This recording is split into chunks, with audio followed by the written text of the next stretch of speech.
Hello guys, Ndim Gakhona. This is the second episode of Straight to the Camera Fest, hashtag 2020. Shout out to Curro for making it possible. Yaba? This is now your third read of your monologue. So with me, basically, it already looks like this. I've copied it down on a page. Because, you know, writing your monologue with your own hand, it sort of tattoos it in your muscle memory. You don't forget it. Even when you forget a line, you sort of go like, you know, it goes like that. So now, you've lightly underlined, oh, when you do this, when you write your monologue down with your hand, try to remember how it's, if there's a comma, how it's, what's the word? Punctuated. How your monologue is punctuated. What I actually do on my third read is, if they say, if the girl is saying, izantshela ntshela zemvula izanjonjo, ... This is what I do with my hand. I do it on the paper, and when I air write it, oh, I'll tell you about air writing later.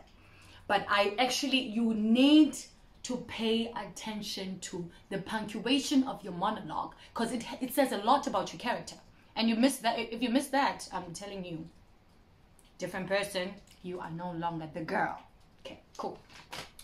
So now, you've lightly underlined phrasing of words that you don't understand. You've highlighted words that you need to look up and ask around about. Now, what I do is, if there's clear images, especially in isiXhosa, you'll find umbhali ucacisa into ezininzi okanye ngamagama amaninzi in a chunk like this. But uba bindimu indalo benzawuthi ibisiza imvula. For example, ngifuna ukufundela lini.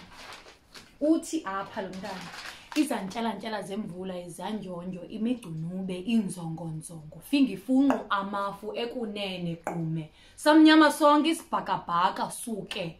And I'm like, already, if I'm not judging the character, this is what I need to do. I need to underline the image and give it a title. Rain coming. It also helps me. It helps me on how I say the monologue, how I drive through it with the rhythm of the monologue. So already knowing that it's an image, it's a chunk, it gives me a different thing. I breathe differently when I say it. Okay. So I've done this. Now is a good time. Okay, so my brain is starting to, because there's images. Images are they're concise things, you know. My brain already has its own ideas of how the character is. It already has its own imaginations. It's a good time when you've done your third read, you've underlined your chunks, you've lightly done with your pencil, with your highlighter. It's a good time to put the script away, because now you need to go back to the whole story. Why is your character saying these things? Why is she saying this line? Who is she? Where is she? What was she doing before she said the monologue? What is she doing after she said the monologue? Because remember, in monologue, character. So you don't wanna judge. This is what it's about. You don't wanna judge. You wanna be open. You wanna open yourself. If a person is an emotional gallery, you wanna open all the doors. You wanna awaken certain impulses that you have, certain memories that you might touch on, certain memories that you might have experienced in a movie. Now you want to open yourself up, so you want to understand the character. Okay, how does this character move through space? What is she wearing? How do they speak? What resonance do they use? You want to go back to these things because you want to remember who your character is. How are they saying these things? What's the speed? Although doing this might give you an idea, a full idea of what your character is, it does not necessarily mean you cannot reimagine the monologue. Because, you know, some monologues may sound good because you see them with the whole production. You are reading the whole story. You're seeing the whole movie. But when you want to audition with a monologue, it's only going to be you on stage. You might be in black, basic black.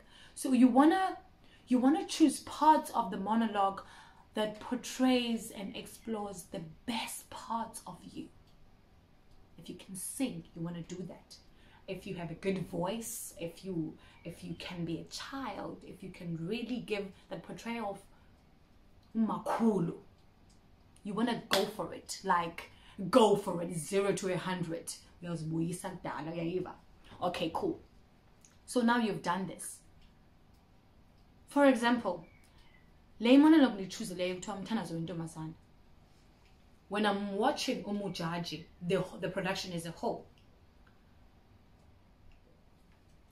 the monologue might have been different from how I imagine it. Né? Because with the whole production, you get where this woman is coming from. She might appear like an old spirit. She might appear like she's speaking for the young. She might appear like she's speaking for herself. At some moments, I'm not even sure if these are her experiences and she can't deal with them as her own. But as I had to reimagine it.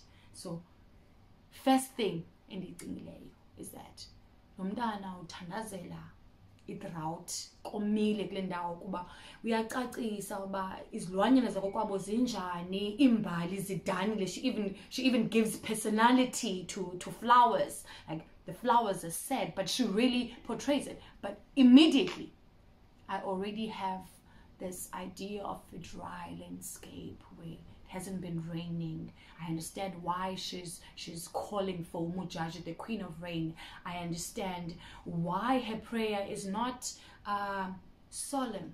You know, she's almost like conversational. She's describing how it is, how it was before, how she wants it to be. So it's really interesting. I like digging into the monologue when I can understand the images.